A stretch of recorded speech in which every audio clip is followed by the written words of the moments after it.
வாருங்கள் நேயர்களே, உலக பார்வைக்கு செல்லலாம். நம் அனைவர் மீதும் அந்த ஓரிரையின் சாந்தியும் சமாதானமும் என்றென்றும் நின்று நிலவட்டுமாக. சென்ற வாரத்திலே உலகத்தில் நடந்த நிகழ்வுகளை உள்ளது உள்ளபடி உங்கள் மத்தியில் ஒப்படைப்பதுதான் இந்த நிகழ்ச்சி என்பது நீங்களும் நாங்களும் அறிந்த ஒன்றுதான். தலைப்பு செய்தியாக இடம்பெற்றிருப்பது பாலஸ்தீன அமைச்சரை அடித்தே கொன்ற இஸ்ரேலிய ராணுவம். பாகிஸ்தான் முன்னாள் அதிபர் சர்தாரி ஊழல் வழக்கிலிருந்து விடுதலை.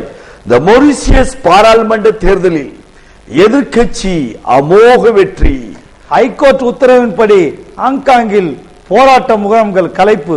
2016 ஆண்டில் இந்திய பொருளாதாரம் 6.3% உயரும். ஃபெடல் காஸ்ட்ரோவுக்கு அமைதிக்கான சீனாவின் கன்பூசியஸ் விருது.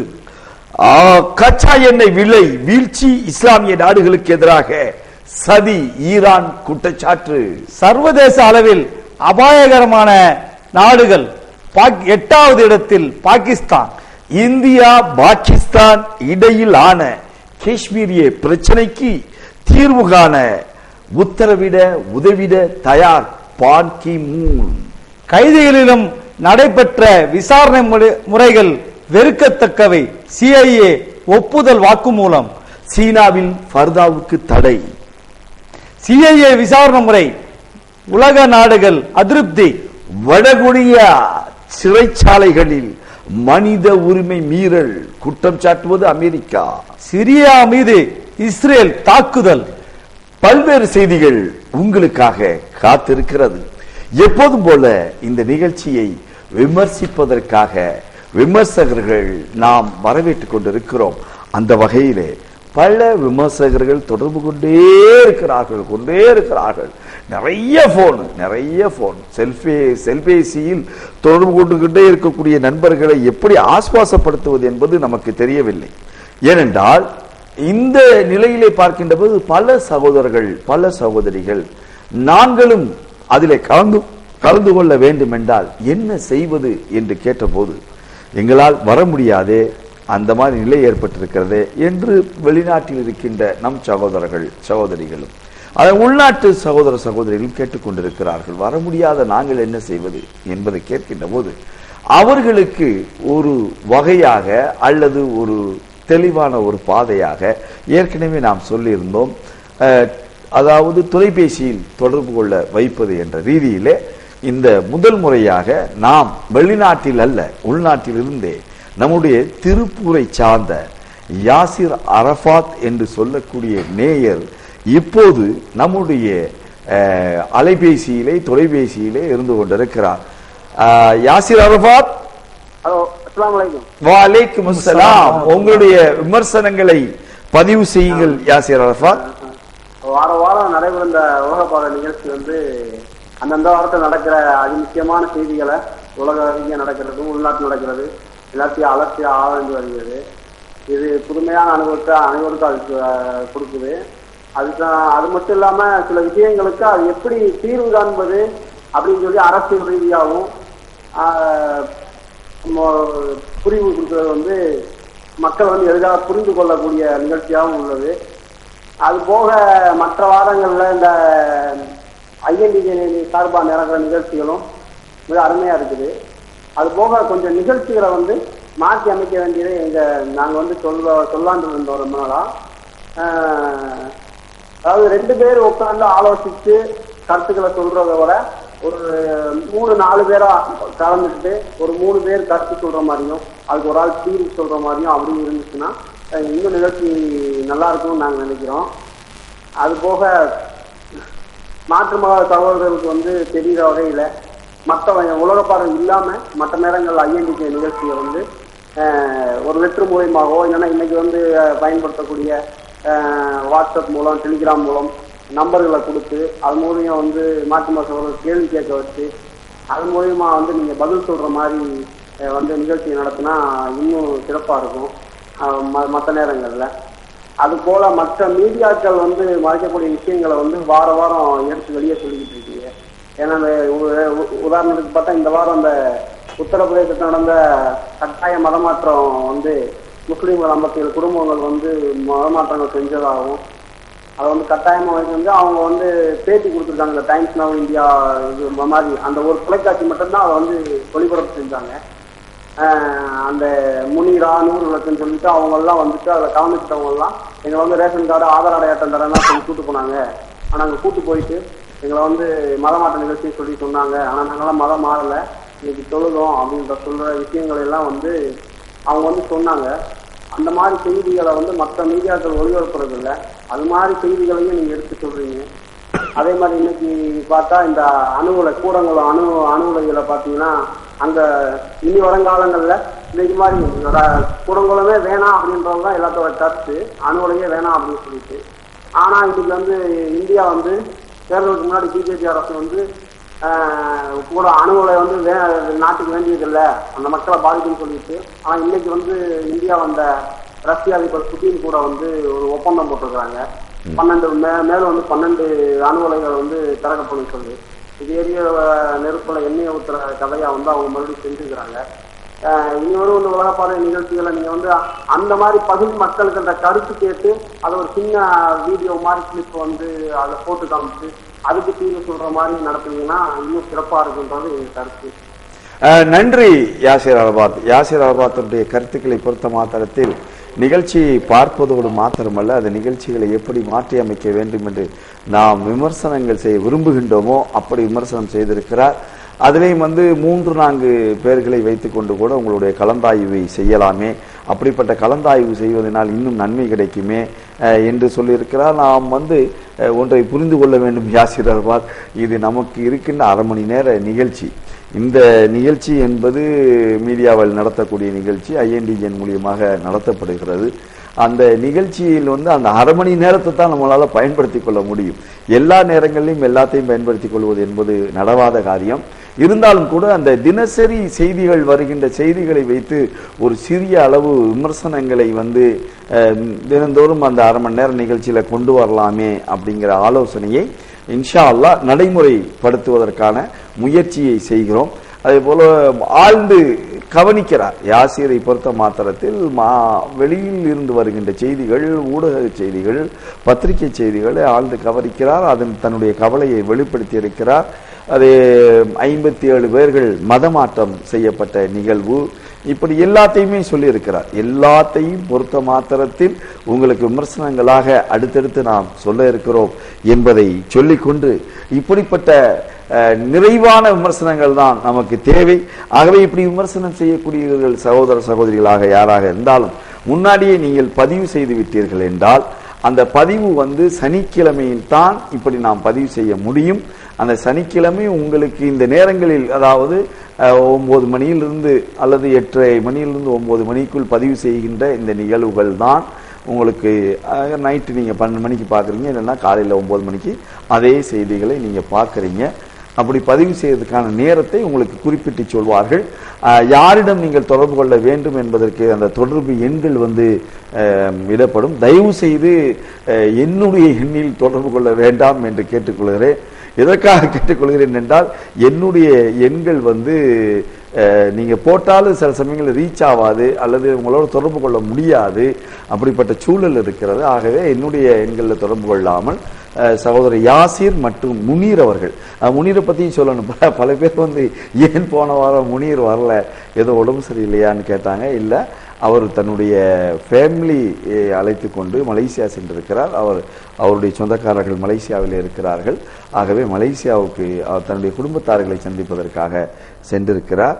இன்ஷா அல்லாஹ் அடுத்த வாரம் வந்துடுவார். அடுத்த வாரம் நீங்க அவரை சந்திப்பே என்பதை சொல்லிக்கொண்டு நிகழ்ச்சிகளுக்கு செல்வோம். வாருங்கள். பாலஸ்தீன மேற்கு கடற்கரை எல்லாம் தெரிஞ்சது. பாலஸ்தீன பிரச்சனை என்னங்கிறது இந்த நிகழ்ச்சியை உலக பார்வையை தொடர்ந்து பார்க்கின்ற எல்லோருக்கும் தெரிந்த ஒன்று. ஆனால் அந்த சொல்வார்களே, ஆட்டை கடித்து மாட்டை கடித்து மனிதனை கடித்த கதையாக என்று சொல்வார்கள்.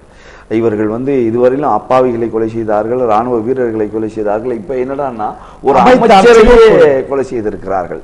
அமைச்சரையே கொலை செய்திருக்கிறார்கள். அதாவது தூர் மூசியா என்று சொல்லக்கூடிய அந்த ஏரியா, அந்த ஏரியா வந்து மேற்கு கடற்கரையை பொறுத்த மட்டும் அது எனக்கு சொந்தமா உனக்கு சொந்தமான இஸ்ரேலும் பாலஸ்தீனமும் சண்டையிட்டு கொண்டிருக்கக்கூடிய ஒரு ஏரியா. அந்த ஏரியாவை பார்வையிடுவதற்காக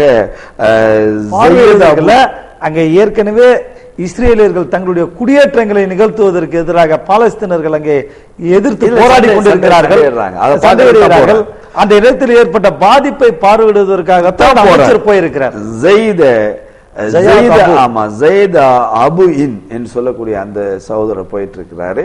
அவரை அந்த அமைச்சரை பாவம் ராணுவ வீரர்கள் வந்து அதாவது இஸ்ரேலிய ராணுவ வீரர்கள் ஒரு எல்லைக்கு மேல போவிடாம தடுத்து தள்ளி அடித்து துப்பாக்கியினுடைய பின்முனையை வைத்து குத்தி அதாவது நெஞ்சில குத்தி அவரு குட்டுயிரும் கொலையுயிருமாக ஆக்கப்பட்ட பின்பு ஆம்புலன்ஸ் அதாவது பாலஸ்தீன் சகோதரர்கள் போய் காப்பாற்றி இப்போ ஆம்புலன்ஸில் ரம்லாக்கு அனுப்புகிறாங்க. ஆனால் போய்கொண்டிருக்கின்ற வழியிலேயே அவருடைய உயிர் பிரிந்து விட்டது. இன்னால் இல்லாஹி வா இன்னா இலைஹி ராஜிஊன்.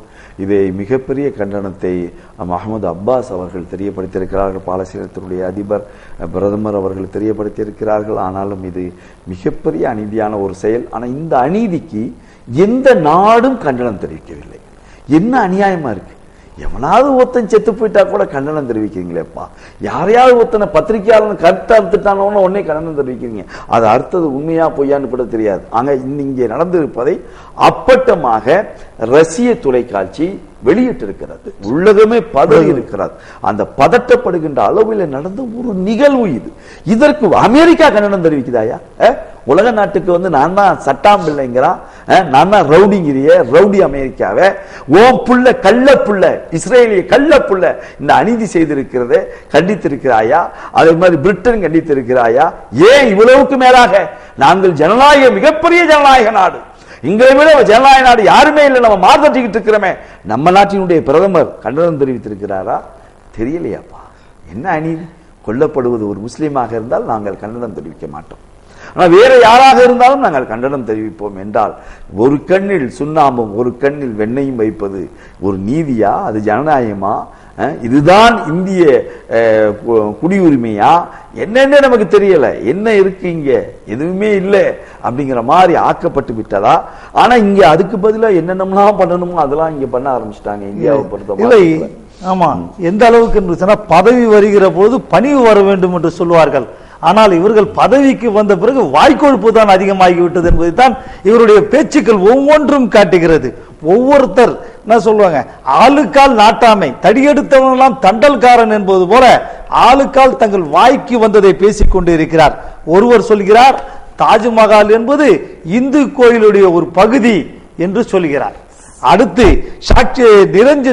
நிரஞ்சன் ஜோஷி என்பவர் இந்த நாட்டில் இருப்பவர்கள் அத்துணை பேரும் ராமருடைய பிள்ளைகளாம். அவருடைய அப்பாவுக்கு பிள்ளையோ அம்மாவுக்கு பிள்ளை இல்லையாம், ராமருக்கு பிள்ளை என்று இவர்கள் சொல்கிறார்கள். ராமருடைய பிள்ளைன்னு சொல்லிட்டு நிப்பாட்டி இருந்தா கூட பரவாயில்லை. ராமருக்கு நீங்கள் வாக்களித்தர்கள் என்றால் நீங்கள் ராமருடைய பிள்ளைகள். நீங்கள் வாக்களிக்கவில்லை என்றால் நீங்க வாக்களிப்பது வழி தவறியவர்களுடைய பிள்ளைகள். நீங்க இவருக்கு வாக்களிக்காம வேற யாருக்கா பிஜேபிக்கு வாக்களிக்காம நீங்க வேற யாருக்காவது வாக்களிச்சீங்கன்னா நீங்கள்லாம் வழி தவறி வந்தவர்கள் பிள்ளைகள். அப்படின்னா என்ன அர்த்தம்? அதனுடைய அர்த்தம் என்ன? எவ்வளவு பெரிய கொடுமையான ஒரு வார்த்தை. ஏனென்று சொன்னால் பிஜேபிக்கு வாக்களித்தவர்கள் பிள்ளைகள் அத்தனை பேரும் விபச்சாரிகளுக்கு பிறந்தவர்கள் ஒவ்வொரு தாய்மாரை நோக்கி இவர்கள் சொல்லியிருக்கிறார்கள். எவ்வளவு பெரிய அசிங்கமான வார்த்தைகள். இந்த வார்த்தைகள் நம்ம சொல்றது கூட கூசுறோம். ஆனால் ஒரு அமைச்சர் சொல்லுகிறார், சொல்லிட்டு பாராளுமன்றத்தில் அமளி திமளி ஆகணும்னு பிரதமர் உட்கார்ந்து ஏதோ கடிதம் எழுதுற மாதிரி எழுதிக்கிட்டு இருக்காரு. என்னடா பார்த்தா அப்படி கண்டுக்கலையா அவரு. ஆனா பிரச்சனை பெருசானோன்னு அதான் மந்திரி மன்னிப்பு கேட்டார்ல, விட்டுடுங்க அந்த பிரச்சனையை. என்ன மன்னிப்பு கேட்டா முடிஞ்சிருச்சா? நீங்க என்ன ஒரு தனிப்பட்ட நபரைங்க நம்மளை வேற எதை வேண்டாம் நம்ம கேட்டுக்கிறோம். நம்ம தாயை இழுத்தேவனா திட்டினான்னா கேட்டுக்கிறோமா? ஒரு தனி மனிதன் கேட்பானா? ஒட்டுமொத்த சமுதாயத்தை நோக்கி இவங்க சொல்றாங்க. அதுல முஸ்லீம்கள் மாத்திரம் இல்ல, முஸ்லீம்கள் இருக்கிறார்கள், கிறிஸ்தவர்கள் இருக்கிறார்கள், சைனர்கள் இருக்கிறார்கள், சீக்கியர்கள் இருக்கிறார்கள், ஏன் மதமே இருக்கிறார்கள். அத்தனை பேரையும் பார்த்து நீங்க என்ன கேள்வி கேட்கறீங்க? ஆனா இத்தனை நடந்ததுக்கு பின்பு பாராளுமன்றத்தில் அமளி துபளி. ஆனா அதை கொஞ்சம் எதிர்த்து கொஞ்சம் போல அங்கங்கே சில அமைப்புகள். ஆனால் நான் கேட்கிறேன், ஜனநாயக அமைப்பாக இருக்கின்ற மற்ற அமைப்புகள் யாருமே கேள்வி கேட்க மாட்டீங்களா? இதுக்குன்னு போராட மாட்டீங்களா? நமக்கு புரியல.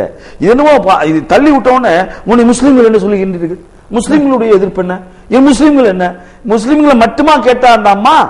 எல்லாரையும் அந்த மாதிரி சாமியார், நீ சாமியாராக இருந்தவர், RSS மதத்தை சேர்ந்த சகோதரர்களே கேட்டிருக்கிறாங்க. RSS சேர்ந்த ப்ராடப் அவர், அங்கிருந்து நேரடியா வந்தவர். அந்த மாதிரி உள்ள சாமியார் நீ சொல்றாரு. அது ஒரு பக்கம். நீங்க சொன்னீங்க இல்லையா, தாஜ்மஹால் விஷ்ணு கோவில், சரிதா? விஷ்ணு பகவான் அங்கேதான் பிறந்தார், விஷ்ணு கோவில் அங்கே இருந்தது, அதற்கான ஆதாரம் என்னிடம் இருக்கிறது என்று உத்தரப்பிரதேசனுடைய பிஜேபியினுடைய தலைவரே சொல்லியிருக்கார். மற்றவங்களும் சொன்னாவது அப்படி இப்படிங்களாம், தலைவரே சொல்லியிருக்காரு. என்ன ஆதாரம் நமக்கு தெரியல. ஓ இது ஆதாரம் நீங்க கேட்டீங்கன்னா எந்த நாளும் இவங்க ஆதாரம் சொல்ல மாட்டாங்க. இது எங்க நம்பிக்கை. இல்ல நம்பிக்கைன்னு சொல்றாங்களே இல்லையோ, நீ 7வது அதிசயமாக இருக்கின்ற, அப்படி சொல்லப்படுகின்ற, அப்படி கூறப்படுகின்ற உலக அதிசயங்கள் உண்டாக இருக்கின்ற அந்த தாஜ்மஹால் என்பது எங்களுடைய பார்வையில் என்னன்னு தெரிஞ்சுக்கிறேங்க. எங்களுடைய பார்வையில அது ஒரு சவ பெட்டி, சமாதி. சமாதியா? அது இடிக்கிறியா? சந்தோஷமா இடி. அது இடி ஐயா, அப்படியாது இடி. நாட்டுக்கு அப்பதான் தெரியும், உலகத்துக்கு அப்பதான் தெரியும் நீங்க எப்படிப்பட்ட ஆட்கள்னு தெரியும். பாபரி மஸ்ஜித் இடிக்கிறப்போ பாத்தீங்கன்னா அவர்கள் நம்பிக்கை இருந்தீங்களப்பா, இப்ப இடிங்கப்பா, இப்ப உலகம்லாம் காரி அப்படின்னு துப்பும் அவங்கள. அது செய்யுங்க. எப்ப செய்ய போறீங்க? அளவாங்க எப்ப வேணும் சொல்லுங்க. இல்ல அளவாங்க நாங்க கொண்டு வரணுமா, அல்லது உங்களுக்கு நாங்க சப்ளை பண்ண சொல்லுவோமா?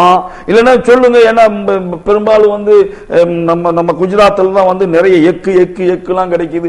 அங்கதான் அளவாங்க நல்ல அளவாங்க கிடைக்கும். அந்த அளவாங்க கொண்டு வாங்க. என்னையா நாட்டுல என்ன நடக்குது? இது என்ன நடக்குன்னு நினைக்கிறீங்க? நீங்க என்ன நினைச்சு பாக்குறீங்க? எல்லாம் அதாவது நீங்க 290 சீட்டு வந்துட்டா நீங்க எல்லாம் செய்யலாம் அப்படின்னு நினைக்கிறீங்களா? ஒன்றை புரிந்து கொள்ளுங்கள், இது எங்களுடைய தொப்புள் கொடி உறவுகள் உள்ள நாடு. இது இந்த நாட்டிலே நீங்கள் இருப்பது மைக்ரோ பாயிண்ட். மற்ற எந்த இந்து சகோதரனும், எந்த இந்து சகோதரியும், எந்த கிறிஸ்துவ சகோதரனும் இப்படி நினைக்கவே மாட்டாங்க. என்னடா நாட்டை நல்லபடியா நடத்தி கொண்டு போவேன்னு சொன்னா மதவெறி நாடா ஆக்குறாங்கயா அப்படின்னு அத்தனை பேரும் மோடியை துப்பிடுவாங்க, அசிங்கப்படுத்திடுவாங்க. அது எதுக்கு எடுத்தாலும் சரி இது பேசிடுவாங்களா? இல்ல பேசிட்டு பண்ணி போறேன். அடுத்து இன்னொருத்தர் அதே வழியில சொல்லிட்டு சாட்சி மகராஜ் அவரு தெளிவா ஒண்ணு சொல்லிட்டார். என்ன சொல்லிட்டாருன்னா, தேசப்பிதா அனைவரும் மதிக்கக்கூடிய, தேசத்தின் தந்தை என்று மதிக்கக்கூடிய மகாத்மா காந்தியை கொன்ற கோட்சேவை தேசபக்தன் சொல்லி இருக்கிறாங்க. எல்லாத்தையும் தேசபக்தன் சொல்லிடுங்க. என்ன பாரதி சொன்ன மாதிரி பேயாட்சி செய்தால் பிணம் தின்னும் சாத்திரங்கள் அப்படின்னு சொன்னாங்க. அந்த மாதிரி தேச தந்தையை கொன்றவர்களா இவர்களுக்கு தேசபக்தர்கள் ஆயிரம். இல்ல தேசபக்த கொலையாளர்கள் அப்படிங்கிற ஒரு பட்டம் கொடுங்க. என்ன பத்ம பூசணம் குடும்பம்யா, எல்லா பூசணத்தையும் கொடுங்க. ஏன் விட்டு வைக்கிறிய? எல்லாத்தையும் கொண்டு வைங்க. எல்லாம் வைக்கிறதுக்கு தானே வந்திருக்கிறோம். ஒன்றை நன்றாக தெரிந்து கொள்ளுங்கள், அகண்ட பாரதம் என்று ஒன்றை ஒருமித்த குரலாக நாங்கள் சொல்கிறோம் என்று சொன்ன நாங்களோட சொன்னேன். ஒரு நிகழ்ச்சியில சொல்றப்ப சொன்னேன், ஆமா அகண்ட பாரதம் எங்களுக்கும் தேவை, நாங்களும் அகண்ட பாரதத்தை தான் கேட்கிறோம். அந்த அகண்ட பாரதத்தை நாங்கள் அகண்ட பாரதம் என்று சொல்வது முஸ்லீம்கள் முதலாய மன்னர்கள் வந்தானே, அந்த முஸ்லீம்கள் வந்தானே, அந்த முஸ்லீம் ஆட்சியாளர்கள் இந்த இந்தியான்னு ஒண்ணு இல்லாம இருந்துச்சே, கூறுகூறா போட்டு சமஸ்தானமா ஆண்டுகிட்டு இருந்தீங்களே, ஏன் இந்த தமிழ்நாடு 125 கூறா இருந்துச்சே, இந்த தமிழ்நாட்டினுடைய கூறுகள் மாறி அப்படியே இந்தியா முழுவதும் கூறா தானே இருந்துச்சு. இந்த கூரையெல்லாம் ஒரு கூறா கட்டி, ஒரு கூறா ஆக்கி, அது நெல்லிக்காய் மூட்டையெல்லாம் ஒரு மூட்டையில போட்டு கட்டி, அதை இறுக்கி, அதை ஒரு நாடாக்கி காட்டிய பெருமை முகலாயர்களை சார்.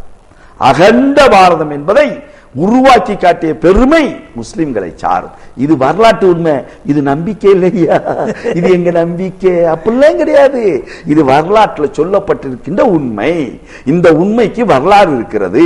எப்படி பாபரி மசூதிக்கு 486 ஆண்டுகள் அது முந்தைய கட்டிடம் என்பதற்கு எப்படி ஒரு வரலாறு இருக்கிறதோ, இன்றைக்கு பதிவு இருக்கிறதோ, அப்படிப்பட்ட ஒரு பதிவு முகலாய மன்னர் அந்த பாபர் ஆண்ட அந்த ஆட்சியில பாகிஸ்தானும் இருந்தது, வங்காளதேசம் இருந்தது, ஆப்கானும் இருந்தது, இன்னும் சொல்ல போனால் ஈரானுடைய சில பகுதிகள் கூட இருந்தது, ஈராக்கினுடைய சில பகுதிகள் கூட இருந்தது.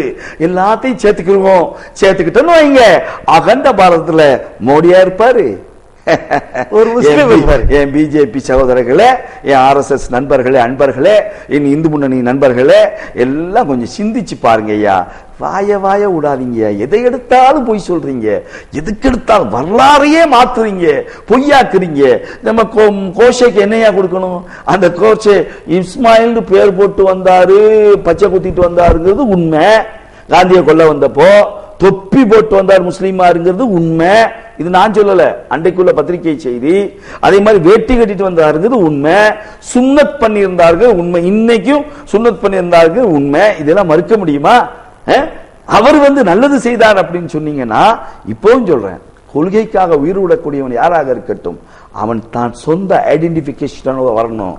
ஒரு சமுதாயத்தின் மேல பழிய போடுவதற்காக வந்தீங்களே, இவரை எப்படியா தேசபக்தன் சொல்றீங்க? அப்புறம் உங்க தேசபக்தியை நாங்க என்ன சொல்றது? எப்படி நாங்க மதிப்பிடுறது?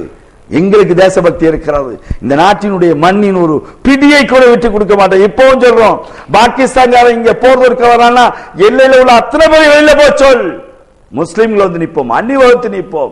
ஏன்னா இது எங்கள் நாடு, இது எங்கள் தாய் நாடு. ஒரு பிடி மண்ணை கொடுக்க மாட்டோம், தெரிந்து கொள்.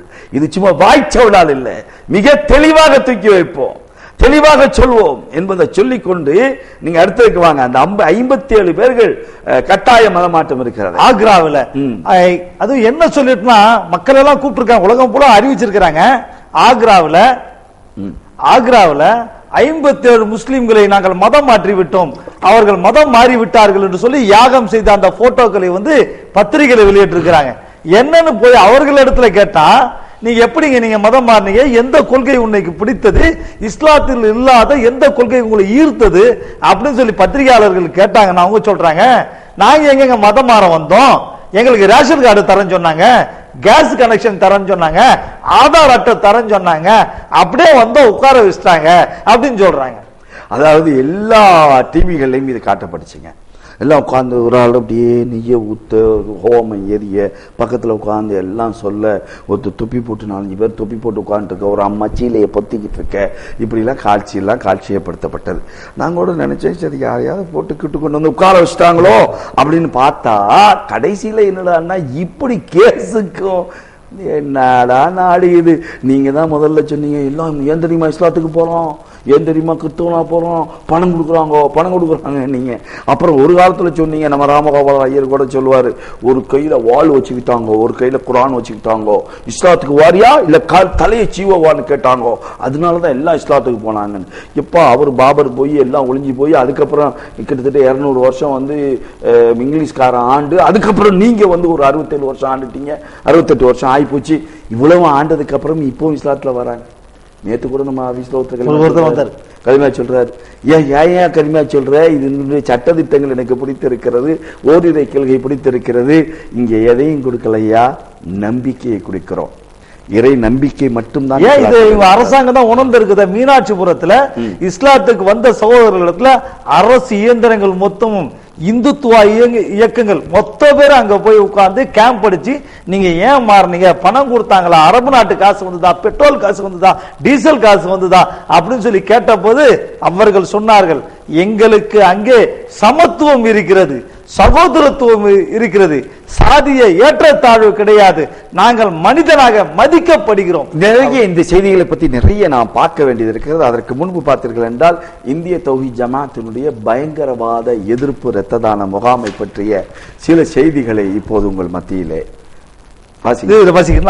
என்ன சொன்னோம்னா, கடந்த 4 ஆண்டுகளாக பயங்கரவாத இஸ்லாம் அமைதியை போதிக்கிறது, இஸ்லாம் சகோதரத்துவத்தை போதிக்கிறது அப்படி என்பதை வலியுறுத்தி இந்திய தௌஹீத் ஜமாத் 4 வருடங்களாக பயங்கரவாத எதிர்ப்பு இரத்த தான முகாம்களை தொடர்ச்சியாக நடத்தி வருகிறது. அதனுடைய கட்டமாக நாளைய தினம் டிசம்பர் 14 இன்றைக்கு காலையில பார்க்கக்கூடிய இன்றைக்கு பாரிமுனை கிளை, வடசென்னை பாரிமுனை கிளையின் சார்பாக தலைமையகத்திலும், வடசென்னை நேதாஜி நகர் கிளையின் சார்பாக விவேகானந்தா பள்ளியிலும், வடசென்னை புளியந்தோப்பு கிளையின் சார்பாக உருது நடுநிலை பள்ளியிலும், தென்சென்னை மாவட்டம் சைதாப்பேட்டை கிளையின் சார்பாக வர்த்தகர் டிரஸ்டிலும், தரமணி கிளையின் சார்பாக மாமன்ற உறுப்பினர் அலுவலகத்திலும், எம்ஜிஆர் நகர் கிளையின் சார்பாக மாநகராட்சி துவக்க பள்ளியிலும், ஆசாத் நகர் கிளையின் சார்பாக மாநகராட்சி துவக்க பள்ளியிலும், திருவள்ளூர் மாவட்டத்தை சேர்ந்த பாடி கிளையின் சார்பாக பிரிட்டானியா பள்ளிக்கூடத்திலும் நாளைய தினம் நடைபெறுகிறது. யார் யாரெல்லாம் பக்கத்துல இருக்கீங்களோ அவங்களாம் ரத்தத்தை தானம் பண்ணுங்கய்யா. ஐயா, ஒரு உயிரை வாழ வைத்தால் ஒட்டுமொத்த சமுதாயத்தையும் வாழ வைத்தவர் போலாவார் என்று சொல்வது திருமறை குர்ஆன். அப்படி சொல்லக்கூடிய திருமறை குர்ஆன் ஒரு காலமும் தீவிரவாதத்தை பயங்கரவாதத்தை போதிக்காத ஐயா. பிறப்பின் அடிப்படையில் ஏற்றதாழ்வு இல்லை என்று சொல்வது இஸ்லாம். பிறப்பின் அடிப்படையில் ஏற்றதாழ்வு கிடையாது என்று சொல்லக்கூடியவன் இஸ்லாத்தில் இருக்க முடியுமே தவிர மற்றவர்கள் இஸ்லாத்தில் இருக்க முடியாது. பயங்கரவாதத்துக்கும் தீவிரவாதத்துக்கும் இஸ்லாத்தில் இடமில்லை. மனித நேயம் மட்டும்தான் இஸ்லாம் என்பதற்கு பல எடுத்துக்காட்டுகளை சொல்ல முடியும். கூறி ஒரு முஹம்மது அலி ஜின்னா அவர்கள் இஸ்லாத்தை அவர் ஏட்டாக இருந்து இஸ்லாத்தை ஏற்றுக்கொண்டவர். அவர் ஏற்றுக்கொண்ட போது 1983-84 ஆண்டுகளிலே எம்ஜி ராமச்சந்திரன் அவர்கள் வந்து முதலமைச்சராக இருக்கின்ற போது அவர்கள் கிராமத்துக்கு கூறியூருக்கே சென்று கலெக்டர் கேட்கிறார், எஸ்பி கேட்கிறார், உங்களுக்கு கறவை மாடு தருகிறோம், தையல் மிஷின் தருகிறோம், படிப்பு தருகிறோம், எல்லாம் தருகிறோம், அத்தனையும் தருகிறோம், நீங்கள் மீண்டும் தாய் மதத்துக்கு வந்து விடுங்கள். இப்ப சொல்றாரு இல்லையா, அர்ஜுன் சம்பத் திருவாய் மறந்திருக்கிறார். 1 லட்சம் பேர்கள் தாய் மதத்துக்கு திரும்புவதாம். தாய் மதத்துக்கு திரும்புவதா அது இஸ்லாம் தான் தாய் மதம். ஏன்னு கேட்டீங்கன்னா திராவிடத்தில் நீங்க எடுத்துக்கிட்டாலும் சரி ஒன்றே குலம் ஒருவனே தேவன் என்பதுதான் ஆரம்பத்தில் ஆதிபிதாவாக நீங்கள் யாரை கொண்டாலும் அவர் வந்து ஆதமோ அவ்வாறா தான் நிற்பார்கள். நீங்கள் சொல்லுகின்ற சிவனும் சக்தியும் கூட ஆதம் அவ்வாறா தான் இருக்க முடியும் என்பதுதான் வரலாற்று பார்வையில பார்த்தால் அது கிடைக்கின்ற பாடமாக இருக்கும் என்பதெல்லாம் ஒரு பக்கம். ஆனால் அன்னை நோக்கி அழைத்தார்களே, அப்படி சொல்கின்ற போது கூறிய முகமது அலி அவர்கள் சொன்னார்கள், நீங்கள் ஆடுகளையும் மாடுகளையும் எங்களுக்கு தந்து விடுவீர்கள், ஆனால் எங்களை பல்லனென்றும் பறையனென்றும் அரைக்கக்கூடிய அந்த இன இழிவை உங்களுடைய சட்டங்கள் எங்களுக்கு நீக்கிவிட முடியுமா என்று கேட்டாரே, அந்த கேள்வி இன்றைக்கும் இருக்கிறது. இன இழிவை நீக்கிவிடுங்கள். நீங்கள் தாய் மதத்துக்கு அழைத்தீர்களே அர்ஜுன் சம்பத் அவர்களே, வருவதாக இருந்தால் பார்ப்பதாக வருவார்களா அல்லது தேவர்களாக வருவார்களா நாடார்களாக வருவார்களா, எந்த சாதியிலே சேர்த்துக் கொள்வீர்கள் என்று உங்களுக்கு சொல்ல முடியுமா? ஏன் அர்ஜுன் சம்பத் அவர்களே பார்ப்பனராக அவர்கள் ஏற்றுக்கொள்வார்களா என்ற கேள்வியும் சேர்த்து இருக்கிறது. முடியுமா? ஆமா, நிகழ்ச்சி தொடர்கிறது. இன்ஷா அல்லாஹ் நாளைக்கும் பார்ப்போம்.